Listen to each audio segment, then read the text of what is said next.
everyone, Thornton here. Hope you're all having a good day hell diving. It's my first season of mountain biking, so I'm trying to get a little bit better at it. Today though, speaking of bikes, we're gonna be talking about new vehicles, especially the Bastion tank, and everything you guys need to know about it. But without further ado, let's jump into today's topic. So Helldivers, this week has been pretty crazy in terms of, well, just Helldivers. Now, not everyone was super excited. If you've been playing the game for a while, there's been a lot of mass reports about games crashing, just overall bug problems, and getting the major order done seems to be very, very difficult right now, getting all those different samples. Well, a lot of people just simply can't extract from the game, which is, you know, kind of an issue. And one thing that I really do hope we see, new vehicles added in. The FRV, it was the last one added in. It's been now 7 months since it was brought in. We have not seen anything else new. Well, kind of. We got the cargo truck, which is kind of cool. You play it on terminated missions. The only problem is it is insanely slow. It's not very fun to drive around. I guess if you're the turret shooter, it's a little bit more exciting. But in terms of like flying around the map with your friends, it's not as, you know,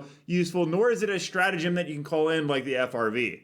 But I really want the Bastion tank for a number of reasons, and we might finally get it because we know that Cyberstan is on the horizon, and there's a reason why a tank would be good there. So I want to talk a little bit about the Bastion tank from Helldivers 1, where it was actually a vehicle there. It was a ton of fun. It's defined as like anti-tank technically, something you want to know. But there is a bunch of information and actually gameplay on some of its weaponry that we can go over. According to some stuff found in the files by Iron Sights, it's going to get even crazier with the vehicles we'll be seeing in the future. Now, if you haven't followed Iron Sights on Twitter, highly recommend you do, because he did show us the Bastion tank render right here, and this is going to be a super earth vehicle that has some quite strong firepower to it. They were also able to show us this in game with the model, so you can see it right here. Overall, it's not a huge vehicle, not as big as you would think a tank is, but there was some gameplay actually uploaded by Experimental Division on YouTube, who was able to do the Bastion projectiles in game to show the firepower of it. If you haven't checked out his channel, highly recommend it. He has some good quality videos on there,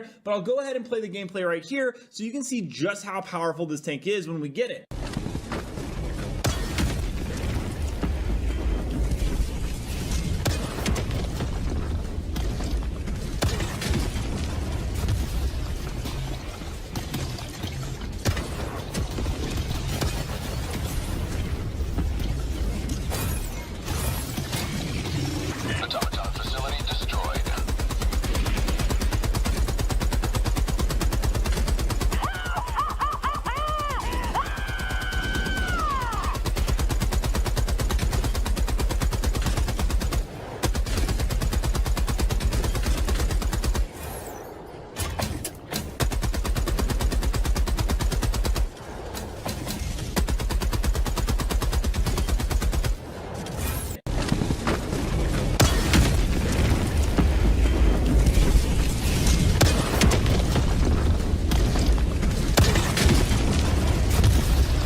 Not to mention, if you've been watching my videos recently, we've talked a lot about, well, Cyberstan and the fact that we're going to be going there in the very near future. It seems to be a major plot point, and there's a lot of mission objectives coming up that are in the data mine files that, well, suggest a tank would be pretty helpful. Hillstead, the former CEO and now creative director, actually asked about giving us the best Eagle stratagem ideas, and someone actually said a heavy bomber carpet bomb with a high cooldown would be sweet. Fighter jet dropping in like 3 autonomous mini mechs that move around and help fight would be neat. Fighter jet dropping a bomb that opens up and does a high-powered 360 laser spin like Iron Man and Iron Man 2. And Pilstead actually said yes, and then showed a super Earth bomber. Not to mention other types of missions, such as an extraction one, which Ironsight showed here, actually talks about the Colony rover, which has been data mined for a while. We know that they were moved over to the dev build, but it looks like it's going to be an evacuate civilians mission, very similar to the ones where we go ahead and get them on the shuttles or on the doors on the bases. It is a super Earth vehicle and may be able to be driven by players. It has driving properties very similar to the Recon one we have right now. You can see the rover on certain missions missions already in the game, but it's destroyed. This is a vehicle from Helldivers 1. This would make sense as an escort mission. Maybe we do drive it and we have to get it to a certain location, or maybe we just have to defend it. There is a player camera variables for flying vehicles. That is correct. Flying vehicles look like they're on the way, some form or another. I actually reached out to Iron Sights and he was nice enough to explain vehicles, or at least the flying ones, and what we knew so far. They had their own unique camera controls, he let me know, and it's kind of like how when you enter a mech, the camera perspective changes from the default, and that means that we may be able to use flying vehicles at some point as they have unique camera values. But the next vehicle that is likely coming to Helldivers 2 is going to be the APC, probably with a vehicle bay for our tier 6 ship upgrades, which we've talked about before.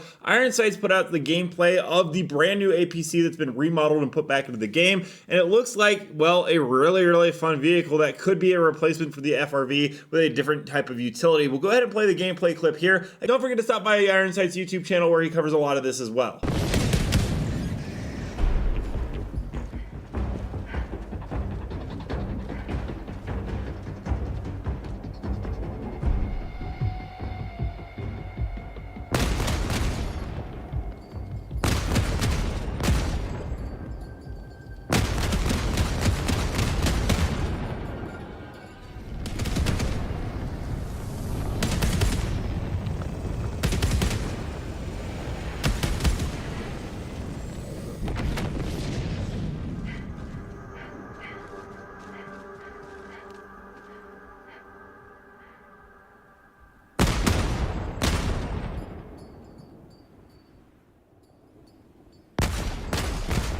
Liberty dispensed.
Let me know down below, guys, what are your thoughts on the Bastion tank coming into Helldivers 2? And also, don't forget to check out this video right here where I cover more news on Helldivers 2 on the daily. And until next time, everyone, thanks for stopping by. Keep spreading managed democracy.